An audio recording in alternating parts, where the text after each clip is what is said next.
Wallahi gbangba ayé mo ti ń sọ 200,000 lẹ́ni ní kí n fún. Ọlọ́run orí o, mo jíṣẹ́ o. Ìmọ̀ràn tí wọ́n kàn ń fún o ní pé Muyideeni oníyàn má ṣe interview kankan mọ́. Mo wúlò fún àbíwọ̀n ìwé ẹ̀. Mo ní má ṣe interview kankan mọ́ ẹni.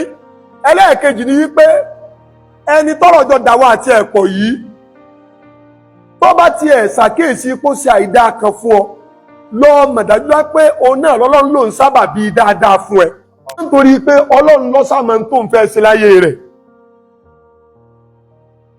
Òkèwú ọ̀kàwé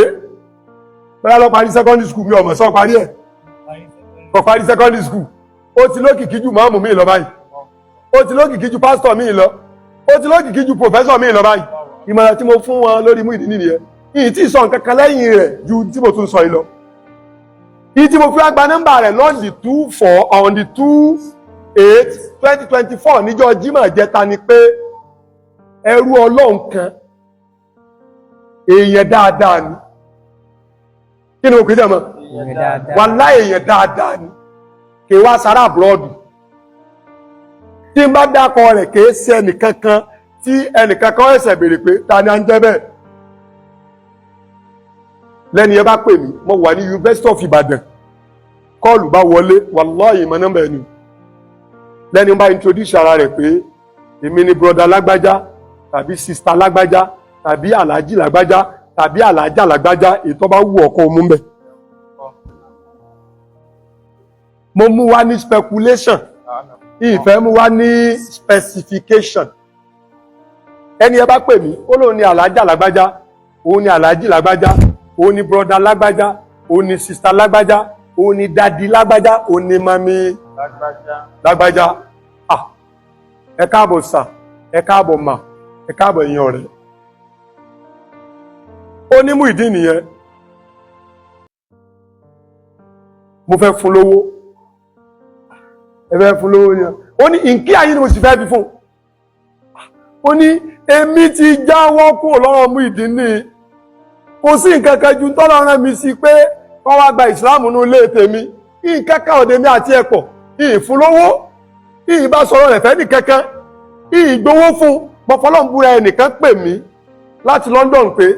kí mo rò pa lè ṣe fún Muyideeni mo ní ìmọ̀ níta lè ṣe fún ẹ bá ní nǹkan kan ṣe fún ẹ lókèétì ẹ̀ fún ara yín torí pé mò ń bẹ lọ́hùn kọ́lọ́hùn mọ́ ṣe ìsìláàmù tó náà gbà yìí níbàlẹ́jọ́ bú fún Ọlọ́run méjì ó sórí ibú torí pọ́lọ̀ wọn bá sọ nínú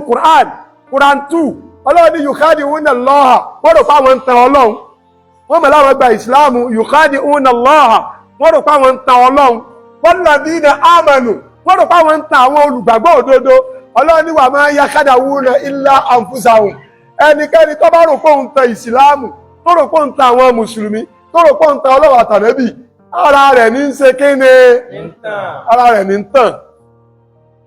Tẹ́láyé téèyàn jẹun tí ó sú dànù tẹ́láyé téèyàn ó mu tí ó tọ̀ dànù tẹ́láyé tí ẹlẹ́lẹ́yìn sùn tí ó jí mọ́ yìí tẹ́láyé tó lè jẹ́ wípé mọ́tò téèyàn rò pé òun rà tọ́jú oore ní ọ̀jẹ̀ kó sí fún tẹ́láyé tí èèyàn ń kọ́lé tí ń padà ń jẹ́ ní tí ó wó pa ṣé lè yóò wà á mọ wọ́nà èrú ọ̀nà ìrújú ọ̀nà ẹ̀tàn tẹ́ẹ̀ bá tiẹ̀ wá fẹ́ máa tàn yàn ẹ̀sìn lè yóò wà fi tàn yàn. Ṣùgbọ́n ẹrú Ọlọ́run ìsá insist wípé alóhùn fẹ́ fún Muyideeni lówó máa ní ẹjẹ́ wàláì máa ní ẹjẹ́ ń sẹ́ndì nọ́mbà rẹ̀ sí oníkòsí tó fẹ́ fi nọ́mbà rẹ̀ sí láyé Ọlọ́run nídi nọ́mbà rẹ̀ Ọlọ́run ìdánwò lọ́mọdé ìmọ̀jẹ́ ń páàsì èmi náà sì nídìí owó ẹ̀yẹ lẹ́yà wa Ọlọ́run ọmọ tó nídìí owó jù náà wà àti CBN ṣùgbọ́n ẹrú Ọlọ́run sáà nìyí ohun nídìí nọ́mbà Muyideeni well mo wá rí pé well a jẹ́ pé ìkànnù tí sì ń jẹ́ ìsìláàmù òun náà ní bẹ́yẹn bá lérí pé ìní ṣe nǹkan báyìí tó wá padà rí ètò dáa ju ètò lòun ò ní ṣe lọ àdẹ́bì ní kọ́ lọ ṣe ètò dáa ju ètò lérí fún lọ ẹ gbọ́ nínú Islam nínú Islamic law ẹ farabalẹ̀ kẹ́ ẹ máa gbọ́ wá sí lágbọ̀ọ́yé kó lè wúlò fún yín ìní wá sí wà fún o. Wọ́n ń pariwo lọ́sàn lóru ní ìmọ̀gbà tọ́lá wọn mú mi kó ń bẹ́ o. àmọ́ kẹ́ ẹ mọ̀ ṣàǹfààní lọ ó jẹ́ pé ẹ ṣoríire láyé ṣoríire lálùkì àmọ́ nínú Islamic law òfin ẹ̀sìn tó o bá lérí pé ò ní ṣe nǹkan báyìí tó o wá padà rí wípé nítorí ò ní ṣeun ó dáa jù kọ́ ọmọ kó fílẹ̀ láì ṣe lọ kó o ṣe ó dáa jù kọ́ ọmọ ṣe lọ kó o sì lérí pé ò ní ṣe ẹ jẹ́ mú example wa èèyàn ń dààmú nígbà tí ń kàwé. èèyàn ń dààmú nígbà tí ń kàwé. àwọn ẹbí rẹ̀ wọn ò ṣe bẹ́ẹ̀ páwọn rí. wọn ò ṣe bẹ́ẹ̀ ní rí. wọn ò ràn lọ. ó wá kàwé yìí pẹ̀lú kó ṣe wàhálà lọ́lọ́run bá ní ó jájú ọ̀nà dáadáa lọ́ba dolo ó wá ń wò pé ẹ̀yẹ ẹbí mi tẹ̀sí ní ẹ̀ràn mi lọ tèmi náà bọ́lọ́n bá lè nínú kí n ṣe kí ní kí n là ńlá rẹ̀ yín lọ sáwọn kó ti lé rí bọ́lọ́n bá wá ní ọ́là tán wọ́n wá ráwọn ẹbí rẹ̀ tí ń dààmú mo sì lérí pé ní ràn wọ́n lọ́wọ́ kó ràn wọ́n lọ́wọ́ lọ dájú kó má ràn wọ́n lọ́wọ́ lọ àbí kó má ràn wọ́n lọ́wọ́ lọ dájú kó ràn wọ́n lọ́wọ́ lọ kó ràn wọ́n lọ́wọ́ lọ dájú kó má ó sì lérí pé òun ò ní ràn wọ́n lọ́wọ́ Ànábì ní kó lọ ràn wọ́n lọ́wọ́. Sallallahu alaihi wasallam. Nígbà mo ti gbé ọ̀rọ̀ Muyideen nípa pé mi ò ní bá béèrè owó mi ò ní bá sọ̀rọ̀ rẹ̀ fẹ́ nìkankan èébú jẹ́ ń bú mi èpè jẹ́ ń sẹ́ èpè kí ni mo fi látọ̀ ṣépè nínú ìmọ̀ràn tí mo mú wà nǹkan àtọ̀ ṣùgbọ́n èpè yẹn ò ṣe wá ní nǹkankan torí pé bí wọ́n ṣe ń ṣépè òun lọ́lọ́run ṣàlékún oore nígbà táà lẹ́tọ̀ ṣépè ẹni wá ní mudeeru múnàm mo fẹ́ fún Muyideen lówó ẹ̀yin ni mo sì fẹ́ kẹ́ ẹ bá ń fún mo ní òkè mo ti gbọ́ nígbà Ọlọ́run ó ṣe ìrìn Muyideen mo wá tó wá lérí sínú pé ìní gba owó yẹn lọ́wọ́ ẹni yẹn owó rẹ̀ kúkú ní fòdè nínú àkáǹtì mi láìsí pé mo bá sẹ́ndì àkáǹtì sí abí mo wá ní ìní pé Muyideen ìsì ní sọ fáwọn tí Muyideen gba ìpasẹ̀ wọn dọ́dọ̀ mi mo ní ṣùgbọ́n Ọlọ́run tí Muyideen bá lè wá kí Jímọ̀ ní on the 2/8/2024 níjẹta a jẹ́ pé ọfẹ́ kọ́ lẹ́tọ̀ọ́ sí kí n bá gba owó yẹn nìyẹn o èmi rò yẹn ìrìnlẹ̀ pé mi ìmọ̀ nọ́mbà rẹ̀ bó ṣe dijọ́ Jímọ̀ wàláhì bí Muyideen mo bá ní Jímọ̀ ni kìí ṣe pọ́ mọ̀ pé ẹnìkan ti bá mi sọ̀rọ̀ owó fóun kò yẹ kí Muyideen náà wádọ̀ mi mọ́ torí pé kò rówó gbà lọ́dọ̀ mi ò dẹ̀ bá sọ ń tọ́jọ́ mọ́ ìmọ̀ràn tí wọ́n kàn ń fún o ní pé Muyideen ní oníyàn má ṣe interview kankan mọ́ mo wúlẹ̀ fún àbí ìwé ẹ̀ mo ní má ṣe interview kankan mọ́ ẹni ẹlẹ́ẹ̀kejì ni wípé ẹni tọ́rọ̀ jọ dàwọ́ àti ẹ̀pọ̀ yìí tó bá ti ẹ̀ ṣàkíyèsí kó ṣe àìdá kan fún ọ lọ mọ̀ dájú pé òun náà lọ́lọ́run ló ń sábà bí dáadáa fún ẹ ọlọ́lọ́mọ ń tọ́jọ́ wà láàrin wa àti ẹ̀ láì fi tọ́ bá ṣe má sọ mọ́ má sì bá ló kọjẹ́ òkè ṣòro ogun òkè gúngùn bí ìgbà tágbàrá fẹ́ gòkè ni ó ṣòro kéèyàn tó dáa kó tó dáyàn mọ́ nú yàrá rẹ̀ ó le kó tó di pé wọ́n á dáyàn mọ́ ń pálọ̀ rẹ̀ ó le kó tó di pé wọ́n á dáyàn mọ́ láàrin ẹ̀dẹ́ wọn ó le kó tó di pé wọ́n á dáyàn mọ́ níta gbangba wọn ó le kó tó di pé wọ́n á dáyàn mọ́ ládùúgbò wọn ó le kátẹ̀wá pé nílùú wọn. jàmọ́ òkè ṣòro ogun ẹ má lọ́wọ́ sínú pé gbogbo ẹni tó bá wà lókè kọjá wálẹ̀ o ẹ bẹ̀rù Ọlọ́run o gbogbo ẹni tó náà bá gbà pé ìjọ kan Ọlọ́run lè gbóhùn náà gòkè àbí gbọ́mọ ń gòkè ọmọ ìjọmọ ọlọ́mọ bọ́ o mo sọ bẹ́ẹ̀ fún ìmọ̀ràn mi fún nìyẹn ní ìwà bá sọ̀rọ̀ owó ní ìbá sọ̀rọ̀ kẹ́kẹ́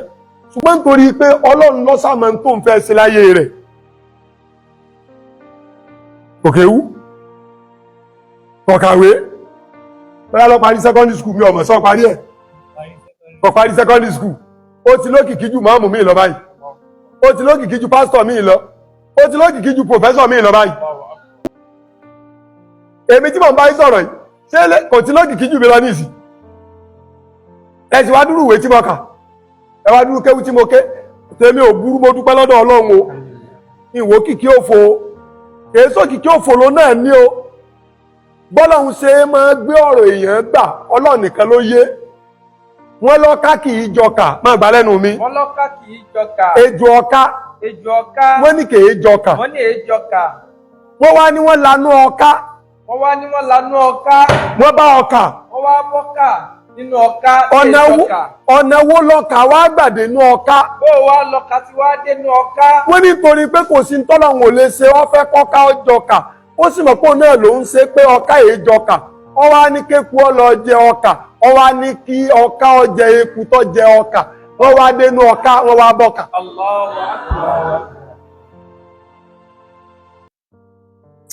Ọlọ́run mo dìde fún títóbi rẹ.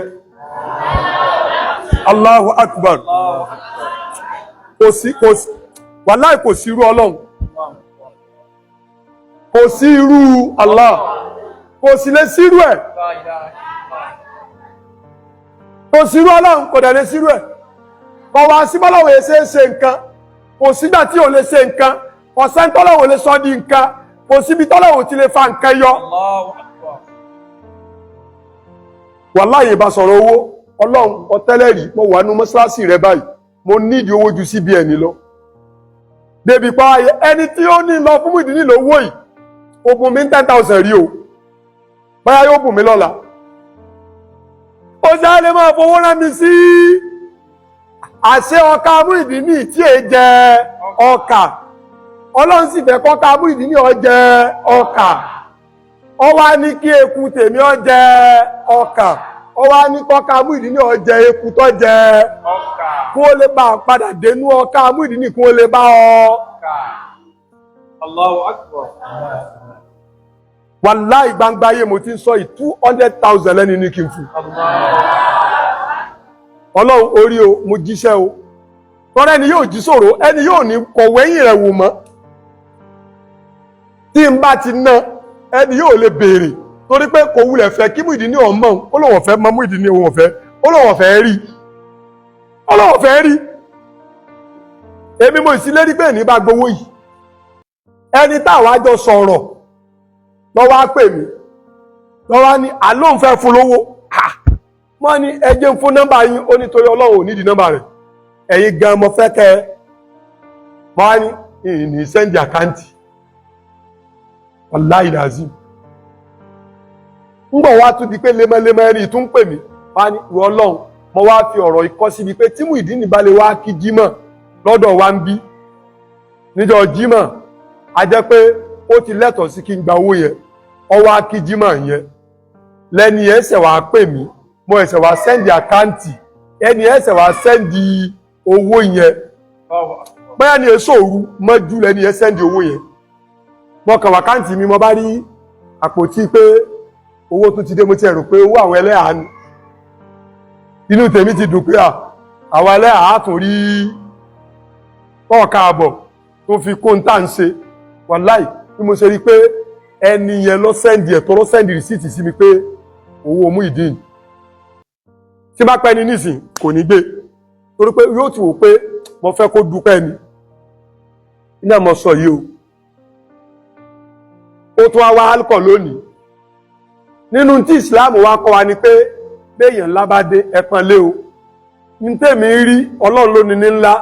Ọlọ́run ti ní ńlá Muyideen o mọ́pọ̀ lé o ọ̀tọ̀ níbi tá ń lọ tẹ́lẹ̀ ọ̀rọ̀ lámbà la fẹ́ sọ lónìí ọ̀rọ̀ kí tákùn fi owó àfà wàdí bí kitabillahi